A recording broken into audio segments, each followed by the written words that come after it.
तो हम कर रहे थे class 11th history chapter 2 that is writing and the city life. तो हमने लास्ट जो टॉपिक कवर किया था लास्ट वीडियो में that was the urbanisation in the southern Mesopotamia temples and king. तो इसमें हमने क्या देखा था कि जो किंग हैं उन्होंने कैसे अपना एरिया एक्सपेंड किया था और एरिया एक्सपेंड करके उन्होंने जस्ट डबल कर लिया था मोहनजोदारो के उनका जो एरिया था। और जो उरुक था वो उसका एरिया 250 हेक्टेयर्स तक हो गया था। और जब जैसे जैसे न्यू ग्रोइंग अर्बनाइज सिटी बनने लगी वैसे पॉपुलेशन शिफ्ट होने लगा due to facilities. Population shift की वजह से जो किंग था उसको डिफेंसिव वॉल बनानी पड़ी। और जो लोकल पीपल थे जो प्रिजनर्स थे वॉर के उसे किंग टेंपल में काम करवाता था, बदले में उन्हें राशन और क्लोथ्स देता था। और ये काम कितने दिन का होता था? एक टेंपल में करीब 1500 मैन 10 आवर्स काम करते थे। एक वो जो टेंपल है वो 5 साल में कंप्लीट होता था। देखा था कि सील के बारे में जो कि एक अर्बन आर्टिफैक्ट है। अर्बन आर्टिफैक्ट यानी कि सील जो है वो एक अर्बन प्रोडक्ट था। अगर हम इंडिया में सील्स की बात करें तो उस पर स्टैंपिंग होती थी। और ये जो सील्स बनाने वाले लोग होते थे वो काफ़ी स्किल्ड होते थे, उनको कभी कभी ऑफिशियल पोजीशन भी दे दी जाती थी ताकि वो, क्योंकि जो वो सील बनाते थे उसमें बहुत ही ज़्यादा क्रिएटिविटी करते थे, हम जैसा कि इस डायग्राम में दे सकते हैं। इसके बाद हमें जो नेक्स्ट टॉपिक करना है वो है life in the city. What we have seen is that a ruling elite has emerged a small section of the society had a major share of wealth. जो एलीट क्लास थे वो emerge हुए cities में और जो major share था wealth का वो उन्हीं के पास होता था। अगर हम उर की बात करें, यहाँ पे मेंशन है, तो जो वेल्थ का शेयर होता था जो एलीट क्लास है उनमें jewellery, gold, vessel, wooden musical instrument और lapis lazuli, ceremonial daggers of gold buried. और ये जो जितने भी ये एलीट क्लास के किंग और क्वीन होते थे उर के, तो उनके जो डेड बॉडी को जब बरीड किया जाता था तो उसके साथ भी कुछ वैल्यूएबल थिंग्स डाली जाती थी। तो इससे हमें उन्हीं एलीट क्लास के बारे में पता चलता है। We know the from the legal text that in Mesopotamian society the nuclear family was norm, although a married son and his family often reside with his parents। तो अगर हम मेसोपोटामिया की बात करें तो अगर हम लीगल टेक्स्ट को कंसीडर करते हैं तो वहाँ पे न्यूक्लियर फैमिलीज़ हुआ करती थी। न्यूक्लियर फैमिलीज़ में कौन कौन होते थे? मैन एंड उनकी वाइफ और उनके चिल्ड्रंस। तो अगर हम मेसोपोटामिया मैरिजेस की बात करें, प्रोसीजर ऑफ मैरिज की बात करें, तो उसके बारे में बहुत ज़्यादा हमें नहीं पता था। लेकिन जितना भी हमें पता चला एक्सकवेशन के थ्रू तो उसमें ये दिया गया था कि जो ब्राइड के पेरेंट्स होते थे वो कुछ कंसेंट करते थे, डिक्लेरेशन करते थे, मतलब हामी भरते थे शादी के लिए। फिर then a gift was given by the groom people to the bride. फिर दोनों ग्रुप के बीच में जो गिफ्ट हैं उनका एक्सचेंज होता था, दोनों फैमिलीज़ गिफ्ट एक्सचेंज होते थे। फिर जो मदर इन लॉ होती थी ब्राइड की, यानी कि जो ग्रूम की मदर होती थी वो ब्राइड को लेने आती थी और जो भी ब्राइड का गिफ्ट होता था उसकी फ़ादर की तरफ से उसको दिया जाता था। लेकिन जो फादर की मेन प्रॉपर्टी होती थी वो सिर्फ उसके सन्स में डिवाइड की जाती थी। उसमें अगर हम उर की बात करें तो उसमें डॉटर का कोई हक नहीं होता था। अगर हम उरुक की बात करेंगे, लेट अस लुक उर, अगर हम उर की बात करें तो अभी हमने उरुक की बात की, अब हम उर की बात करेंगे। Let us look Ur, one of the earliest city to have an excavation. Ur was a town whose ordinary houses were systematically evacuation 1930। अगर हम 1930s में उर के देखें या फिर जो भी एक्सकवेशन हमें मिला तो उसमें हमने क्या पाया कि जो उर में सेटलमेंट था, जो टाउन्स थे वो बहुत ही ऑर्डिनरी किस्म के थे। Narrow street indicated the wheeled could not have reached many of the houses. और ये जो नैरो स्ट्रीट्स थी वो क्या इंडिकेटेड करती थी कि उस टाइम जो बुलेट कार्ड होते थे, जो भी व्हील पे चलने वाले गाड़ियाँ होती थी वो उस टाइम तक इंट्रोड्यूस नहीं थी, क्योंकि जो स्ट्रीट्स थी वो बहुत ही ज़्यादा पतली थी तो उनमें जितनी भी गाड़ियाँ थी वो नहीं जा सकती थी। Narrow winding street and the irregular shape of house plot also indicate the absence of town planning। अगर जो हम हाउसेस के शेप की बात करें तो वो भी बहुत ज़्यादा इरेगुलर था, तो हमें इससे पता चलता था जो टाउन प्लानिंग था उस टाइम इंट्रोड्यूस नहीं हुआ था। There was no street drains for we find contemporary Mohenjodaro. जैसा कि हमें वेल प्लान ड्रेनेज सिस्टम मिला था मोहनजोदारो में, वैसा ऐसा कुछ सिस्टम यहाँ पे उर में नहीं मिला। कोई भी ड्रेनेज सिस्टम नहीं था, कोई भी प्लानिंग नहीं थी ड्रेनेज के लिए। Drain and the clay pipeline instead found in the inner courtyard the Ur houses and thought that houses roof sloped inward for the rain water channelized by the drippings into the swamp। तो जो घर होते थे उर में, वो उनके जो रूफ होते थे उनको थोड़ा स्लोप मॉडल में बनाया जाता ताकि जो रेन वाटर है वो नीचे चैनलाइज होके गिरे। This would have been a way preventing the unpaved street from becoming the excessive slampy after downpour. जब बहुत ज़्यादा बारिश हो जाती थी तो जो रोड हैं उनको थोड़ा स्लोप नुमा बनाया जाता ताकि वहाँ पे पानी बहुत ज़्यादा ना लगे बारिश के समय। Yet people seems to have the sweep all their household refuse into the street to torrent under this made street level rise। और जितना भी कूड़ा कचरा होता था घर का वो लोग स्ट्रीट्स पे डाल देते थे, जिसकी वजह से जो स्ट्रीट्स का लेवल है वो हाई हो जाता था। Over the time the threshold of the house also had been raised through the mud would flow inside after the rain।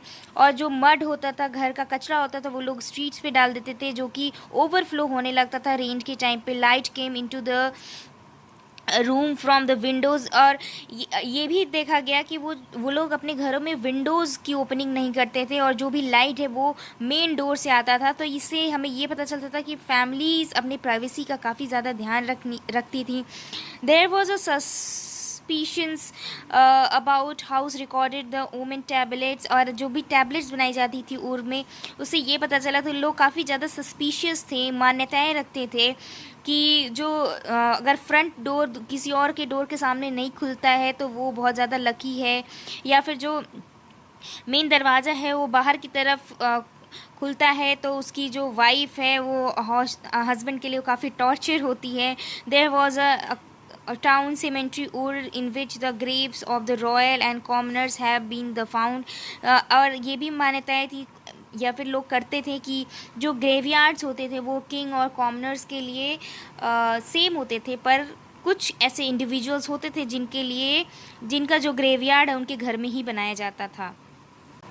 Our next topic will be a trading town in a pastoral zone। अब हम देखेंगे कि trading town क्या था। हमने बहुत सारे towns के बारे में पढ़ा, तो वैसा ही एक टाउन यहाँ पे इंट्रोड्यूस किया गया है, उसका नाम है मारी। तो एक मारी का मैप दिया गया है जिसमें ये जो ब्लू लाइन है ये यूफ्रेट्स रिवर को दिखाई गई है और ये मारी की लोकेशन दिखाई गई है वहाँ पे, तो इसके बारे में हम पढ़ेंगे। तो after 2000 BC year royal capital Mari बहुत ज़्यादा फ्लरिश हुआ था इस 2000 BC के आसपास। You will notice in the map 2, और जैसा कि हम नोटिस कर सकते हैं मैप 2 में देख सकते हैं, Mari stand not on the southern plain with the highly productive agriculture but much further upstream on Euphrates. और ये जो मारी है वो साउदर्न लोकेशन पे तो नहीं है लेकिन उससे थोड़ा ऊपर है और यूफ्रेट्स रिवर के जस्ट किनारे है। तो यहाँ पे यूफ्रेट्स रिवर के होने के कारण मारी के किनारे पे यहाँ पे क्या हुआ कि जो एग्रीकल्चरल लैंड है वो बहुत ज़्यादा प्रोडक्टिव हो गया, बहुत ज़्यादा डेवलप हो गया। यहाँ पे गोट और शीप जो थी, अगर हम पास्चोरल जोन की बात करें तो ऐसा जोन जहाँ पे शीप और गोट जो चरते हैं उनको जहाँ से खाना मिलता है, ऐसे एरिया को पास्चोरल जोन कहते हैं। तो हर्डर नीड्स टू एक्सचेंज, जो हर्डर्स थे वो क्या करते थे कि यंग एनिमल्स, चीज़ और लेदर, मीट को एक्सचेंज करते थे और उसके रिटर्न में वो ग्रेन, मेटल, टूल्स, इन सब चीज़ों को लेते थे। तो शेफर्ड जो था, तो शेफर्ड और हार्डर्स के बीच में काफ़ी अच्छा एक्सचेंज का रिलेशन बन गया। और जो शेफर्ड था वो जब जो शीप्स और गोट जो यहाँ की मेन एनिमल्स थे वो जब एग्रीकल्चरल फील्ड खाली हो जाते थे या फिर जो क्रॉप्स थी वो कट जाती थी, तो जब उसमें खाना खाने जाते थे तो वहाँ पे एक नेचुरल मैन्योर क्रिएट कर देते थे, जिससे उनको एग्रीकल्चर में काफ़ी ज़्यादा हेल्प मिलती थी। Through Mesopotamian history nomadic community of the western desert, अगर हम नोमैडिक कम्युनिटी की बात करें तो ऐसे लोग जो एक जगह पर्टिकुलरली परमानेंटली नहीं रहते हैं, वो खाने की तलाश में एक जगह से दूसरी जगह मूव करते हैं। तो अगर हम मेसोपोटामियन हिस्ट्री को देखें तो जो वेस्टर्न डेजर्ट की नोमैडिक कम्युनिटी थे, वो ये जो जब यहाँ की एग्रीकल्चर बहुत ज़्यादा डेवलप हुई तो यहाँ के लोग बहुत ज़्यादा प्रॉस्पेरस हो गए। एग्रीकल्चरल का डेवलप हुआ तो यहाँ के लोगों का भी डेवलपमेंट हुआ। तो ये जो नोमैडिक लोग थे, इन्होंने क्या कर लिया कि जो वहाँ के फार्मर्स थे, जो एग्रीकल्चर उगाने वाले लोग थे, या फिर जो भी नोमैडिक पीपल थे, कम्युनिटीज़ के लोग थे, वो उन्होंने अपने आप में एक रिलेशन बना लिया, जिसके लिए वो एक दूसरे एग्रीकल्चर में एक दूसरे को हेल्प करने लगे और ज़्यादा से ज़्यादा प्रॉस्पेरस होने लगे, settle down, prosperous and become prosperous and settle down. A few gained the power establish their own rule, और उन्होंने अपनी पावर को इस्टेब्लिश कर लिया। Few gain the power to establish the own rule, these included the Akkadians, Amorites, Assyrians and Arameans. You will notice the more ruler from the pastoral society, theme 5 में हम पढ़ेंगे इन सब के बारे में। The king of Mari were Amorites who dressed differed from that the original inhabited। जो वहाँ का किंग था वो अमोरेट्स कम्युनिटी को बिलोंग करता था, और उसका जो पहनावा था वो वहाँ की ओरिजिनल कम्युनिटी से थोड़ा डिफरेंट पहनता था। Who respect not only gods of Mesopotamia, वो जो किंग था वो गॉड को ही नहीं रिस्पेक्ट करता था, but also raise the temple at Amari for Dagan god of steppe. तो वो अपने जो मेसोपोटामियन गॉड थे उनकी पूजा तो करते ही थे, इसके अलावा जो स्टेपी के लोग रहते थे उनके जो गॉड थे, जो मिक्स्ड कल्चर के लोग रहते थे उनकी भी रिस्पेक्ट करते थे, उनके गॉड की पूजा करते थे। तो इस टाइम पे इस सोसाइटी का ये पता चलता है कि अदर कल्चर भी इन सोसाइटी में एक्सेप्टेबल था और इंटरमिक्सचर था बहुत सारे कल्चर का। अगर हम इस पिक्चर की बात करें तो इसके बारे में यहाँ पे लिखा गया, warrior holding the long spear winkle shield, और एक वॉरियर है जिसने एक बहुत बड़ी सी शील्ड पकड़ी हुई है, जो कि टिपिकल अमोरेट्स से बिलोंग करता है, बट जो सुमेरियन वॉरियर्स थी उनसे थोड़ा अलग दिखता है। नेक्स्ट पेज पे चलते हैं तो एक बहुत ही खूबसूरत सा पैलेस का पिक्चर दिया गया, द पैलेस ऑफ मारी किंग जिम्ब्रील, और इसके पैलेस का पूरा पिक्चर दिया गया है। इसमें एक ही इंट्रेंस गेट बनाया गया, आई थिंक और कोई इंट्रेंस गेट नहीं है। वेल है, आउटर कोर्ट है, ऑडियंस हॉल है, इनर कोर्ट है, royal suites, kitchen, throne room, courtyard का पिक्चर दिया गया है, ऑफिस का पिक्चर दिया है जहाँ पे बेंचेस हैं, इसके बाद पेंटिंग की पिक्चर दी गई है, then kitchen, then liberty and the bathroom. तो यहाँ पे देखेंगे पैलेस के बारे में ही दिया गया है। तो यहाँ पे दिया ये गया है कि एक सीरिया का किंग था, और ये राजा ने बहुत ही खूबसूरत, जो मारी के किंग थे उन्होंने बहुत ही खूबसूरत पैलेस बनाया। तो वो सीरिया से वो राजा सिर्फ ये महल देखने के लिए आया था। और इसके अलावा 260 रूम्स थे, कवर्ड एन एरिया 2.4 हेक्टेयर अगर इसके एरिया की बात करें। तो अब नेक्स्ट पेज पे चलते हैं। तो अगर हम किंग्स ऑफ मैरी की बात करें तो उनको बहुत ही ज़्यादा विजिलेंट रहना पड़ता, विजिलेंट यानी कि बहुत ही ज़्यादा केयरफुल रहना होता है। तो किंगडम के अंदर और महल के अंदर बहुत सारे लोगों को आने जाने की इजाज़त थी, पर उन पे नज़र रखी जाती थी। तो वो जो लेटर्स एक्सचेंज होते थे किंग्स के बीच में, इसके बारे में भी बहुत कुछ जानने को मिला कि एक किंग ने दूसरे किंग को लिखा कि एक कैंप से दूसरे कैंप में फायर सिग्नल एक्सचेंज किए गए हैं, तो मे बी ये अटैक हो सकता है। अगर हम यूफ्रेट्स रिवर की बात करें तो ये इसका जो पोजीशन था ये बहुत ही ज़्यादा इम्पॉर्टेंट था। अगर हम यूफ्रेट्स को क्रॉस कर लेते थे लोग तो वो दूसरी कंट्रीज़ में पहुंच जाते थे। क्या क्या चीज़ों का ट्रेड करते थे? Wood, copper, tin, oil, wine, various goods that we carried boats along the Euphrates. और ट्रेड किससे करते थे? टर्की, सीरिया, लेबनन, मारी, और एक बहुत ही अच्छा एग्जांपल है अर्बन सेंटर का जहाँ ट्रेड किया जा सकता था। और बोट्स के बारे में दिया गया कि वो वाइन जार, ऑयल जार सब ले आती थी और एक बार में 300 वाइन जार आ सकती थी। बार्ले जो था वो स्पेशल ग्रेन बोट, इसके अलावा जो tablet refers to copper from Alashiya, वो कॉपर के बने हुए थे और कहाँ से आते थे, अलेशिया से, आइलैंड है जो सिप्रस का, और basically known as copper. Tin का ट्रेड किया कर सकते थे, ब्रोंज का इंडस्ट्रियल मटेरियल था, इसका भी बहुत ज़्यादा टूल्स और वेपन में यूज़ होता था। The trade was a great important. तो इस टाइम पे हम देख सकते हैं जो ट्रेड का इम्पोर्टेंस था बहुत ही ज़्यादा था। तो अगर हम मारी की बात करें तो यहाँ पे जो मिलिट्री थी वो उतनी स्ट्रांग नहीं थी, लेकिन अगर हम ट्रेड की बात करें, प्रॉस्पेरिटी की बात करें, तो ये बहुत ही ज़्यादा एक्सेप्शनली प्रॉस्पेरट था। एक्सकवेशन ऑफ मेसोपोटामियन टाउन, एक और मेसोपोटामियन टाउन का एक्सकवेशन के बारे में दिया गया है जिसका नाम अबू सलाबिक था, जो कि 10 हेक्टेयर्स में फैला था और उसका एरिया 2500 BC के अराउंड, उसका एरिया 10 हेक्टेयर्स था और इसमें लोग अप्रॉक्सीमेटली 10,000 लोग रहते थे।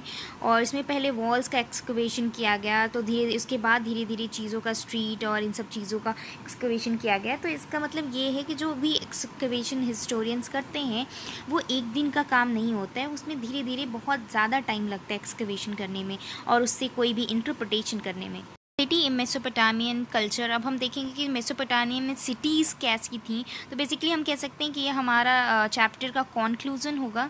तो इसके बारे में हम जितनी भी सिटीज़, वैसे तो हमने देखा कि मेसोपोटामिया में बहुत सारी सिटीज़ डेवलप हुई, तो बस उसी के बारे में हम पढ़ेंगे।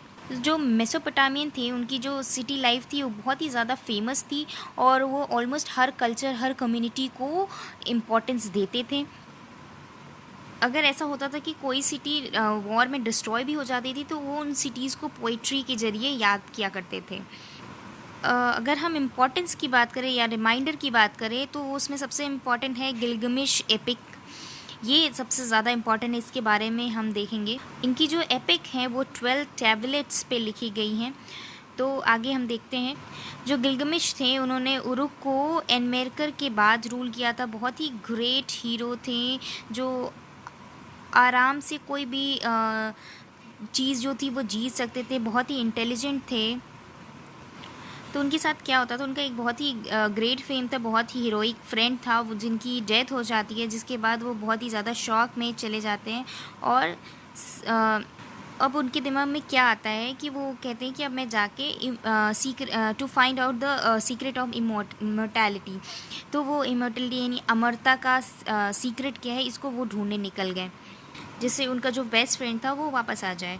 तो उन्होंने ये सोचा कि अगर दुनिया के सारे वाटर्स को क्रॉस कर लूँ तो शायद पानी के उस पार कुछ ऐसा हो जाए, लेकिन जो गिलगमिश थे वो फेल्ड हो गए और वो रिटर्न हो गए Uruk. Therefore he consoled himself by walking along the city wall back and forth. तो ये सिटी में अकेले वॉक करते हैं, सिटी के आगे वॉल के पीछे। तो अपने जितने भी वहाँ पे स्ट्रक्चर बने हैं उनको एडमायर करते थे। तो आज भी ये जो सिटी वॉल है उरुक की, वो बहुत ही ज़्यादा हीरोइज्म के लिए फेमस है। जो Gilgamesh does not say that even though he will die his son will outlive him as a tribal hero would have done. He takes the consolation in the city and that his people had built. इसके बाद जो गिलगमिश थे वो ये कह सकते थे कि मेरे बाद मेरे सन जो हैं वो सिटी पे रूल करेंगे, लेकिन उन्होंने ऐसा कुछ भी नहीं कहा, जबकि उन्होंने सारा समय अपना किस में लगा दिया, ये सोचने में या फिर ये देखने में कि जो सिटी है उसका कंस्ट्रक्शन कैसे हुआ है। तो एक तरीके से वो स्पिरिचुअल हो गए थे after death of his friend. Legacy of writing की अगर हम बात करें तो उस टाइम के जितने भी स्कॉलर्स हुए उन्होंने बहुत ही ज़्यादा साइंस में, रिटन टेक्स्ट में, मैथ्स में बहुत ही ज़्यादा अपना कंट्रीब्यूशन दिया है। अगर हम उन्होंने जो √2 का वैल्यू दिया था उस टाइम पीरियड में, ये और अभी जो वैल्यू है ये, उसमें बहुत ही ज़्यादा डिफरेंस नहीं है, बहुत ही कम डिफरेंस है। तो ये हम देख सकते हैं उन्होंने लगभग करेक्ट आंसर दिया था। तो उससे बहुत सारी चीज़ें उनको सॉल्व करनी होती थी, जैसे कि एरिया, वॉल्यूम। अलावा उन्होंने ये भी फाइंड आउट किया था कि 1 आवर में 60 मिनट्स होते हैं। इसको हम डेली लाइफ में बहुत ज़्यादा फॉर ग्रांटेड लेते हैं, बट ये उस टाइम पे बहुत ही ज़्यादा इम्पॉर्टेंट था। इसके अलावा जो सूर्य ग्रहण, सोलर एंड लूनर इक्लिप्स लगते हैं वो कैसे लगते हैं, इनका क्या है इम्पोर्टेंस, इसके बारे में बहुत कुछ ईयर, मंथ और डे के बारे में बहुत कुछ बताया गया है। अब जो हम अचीवमेंट की बात करें, मेसोपोटामियन की अचीवमेंट की बात करें, तो उनकी जो राइटिंग है वो अभी भी अवेलेबल हैं। इसलिए हम उनकी जितनी भी अचीवमेंट थी, जो उन्होंने कंट्रीब्यूशन दिया, उसको हम एडमायर करते हैं या फिर उनके बारे में पढ़ते हैं। तो अगर ये राइटिंग नहीं होती तो कितना भी इंटेलिजेंट इंसान हो वो ये नहीं बता पाता कि मेसोपोटामिया की सिटीज़ कैसी थी, वहाँ पे कल्चर कैसा था, इन सब चीज़ों के बारे में हमें पता ही नहीं चलता। अब वहाँ के राइटिंग के बारे में यहाँ पे कुछ दिया हुआ है। अगर हम अर्ली लाइब्रेरी की बात करें तो जो असाइरियंस थे उन्होंने नॉर्थ में एक एम्पायर क्रिएट किया था, लेकिन उनके पास बहुत ज़्यादा रिसोर्सेज नहीं थे, इसलिए उसके बाद उन्होंने तो जो बेबीलोनिया थी जो उसकी उल्टी डायरेक्शन में थी वहाँ पे डेवलप करने की कोशिश की। और जो बेबीलोनी का किंग था वो असुर बनी पाल था, और जो उन्होंने क्या किया था कि बेबीलोनियन की को एक लाइब्रेरी कैपिटल के रूप में बना दिया था नॉर्थ में। और उसके अलावा जो लोग थे उनको भी ट्रेन किया जाता था पढ़ने के लिखने के लिए। अगर हम सुमेरियंस की बात करें तो वो लोगों में यूज़ नहीं की जाती थी, लेकिन लोगों को पढ़ाई जाती थी, उनको सिखाई जाती थी बहुत ही लंबे टाइम पीरियड तक। सुमेरियन लैंग्वेज उनको सिखाई जाती थी। पिक ऑफ गिलगमेश का में देखें तो उसके बाद भी यूज़ किया था। इसके बाद असुरबनीपाल हैं, उनके लिए भी बहुत उन्होंने अपने बारे में भी बहुत सारी चीज़ें लिख के रखी थी। इसके अलावा भी बहुत सारी एग्जॉर्सिज्म के बारे में बात की गई। एग्जॉर्सिज्म क्या होता है कि किसी एक पर्सन की बॉडी में किसी और दूसरे का थॉट आना या फिर आत्मा आना, इन सब चीज़ों के बारे में भी बहुत सारे राइटिंग्स में अवेलेबल हैं चीज़ें। इसके अलावा इनकी लाइब्रेरी में 1000 टेक्स्ट, 30,000 टैबलेट्स इस लाइब्रेरी में अवेलेबल कराई गई थी। इसके बाद अगर हम अर्ली आर्कियोलॉजिस्ट की बात करें, अगर हम थोड़ा साउथ में जाएं तो यहाँ पे एक किसके बारे में दिया गया है, नबोपोलासर के बारे में दिया गया। इसके बारे में हम देखें, इन्होंने बेबीलोनिया को असाइरियन की डोमिनेंस से आज़ाद कराया था, उसकी टेरिटरी को बहुत टाइम तक रूल किया था, बहुत सारी प्रोजेक्ट्स बनवाए थे। इसके बाद जो बेबीलोन था वो बहुत ज़्यादा बड़ा नहीं था, लेकिन बहुत ही ज़्यादा इम्पोर्टेंट था, क्योंकि वहाँ पे बहुत ज़्यादा ग्रेट पैलेसेस थे, टेम्पल्स थे। इस पे बहुत ज़्यादा बार अटैक हुए, बहुत सारे लोगों ने बेबीलोनियन पे रूल किया है। यहाँ पे बहुत सारे मैथमेटिशियन हुए हैं। इसके अलावा एस्ट्रोनॉमर्स यहाँ पे बहुत सारे हुए हैं। यहाँ पे एक और किंग की बात की गई है। एक इंडिपेंडेंट बेबीलोन के लास्ट रूलर थे जो थे नेबोनिडस। तो वो क्या लिखते हैं कि जो गॉड ऑफ उर हैं वो उनके सपने में आते हैं, और वो उन्होंने क्या कहा उनसे कि जो वहाँ का मंदिर है उसके लिए वो प्रीस्ट अपॉइंट करें। तो वो लोग पूछते हैं कि पुजारिन के बारे में और क्या बताया, तो वो कहते हैं और कुछ तो नहीं बताया उसके बारे में। तो उसके बाद उन्होंने अपनी डॉटर को ही प्रिस्टेस बना दिया। उन्होंने बताया कि जो गॉड ऑफ उर आए थे उन्होंने ऐसा ऐसा बताया कि जो प्रिस्टेस होगी वो ऐसा ड्रेस पहनेगी, तो उन्होंने अपनी डॉटर को वैसी ड्रेस पहना दी। इसके अलावा एक और जो नोबोनिडस था उसके पास उसके मेन जो थे एक ब्रोकन स्टैचू लेके आते हैं जिस पे लिखा था किंग ऑफ अक्कड़ सारगन। तो नेबोनिडस जो हैं वो स्टैचू देख के कहते हैं कि ये तो बहुत ही पुराने किंग हैं बेबीलोन के, और ये बहुत ज़्यादा इम्पॉर्टेंट हैं। तो उनके स्टैचू को उन्होंने रिपेयर करा के फिर से वहाँ पे रखवा दिया। तो इस सब चीज़ें बेसिकली हमें कहाँ से पता चलती हैं, ये सब चीज़ें हमें राइटिंग से पता चलती हैं। तो हमारे चैप्टर का नाम ही writing and the city life है। तो बेसिकली हमें जो आर्कियोलॉजिस्ट से राइटिंग्स मिली है, जो एक्सकवेशन मिली है, उसके बारे में हमें पढ़ना था और जो हमने पढ़ लिया।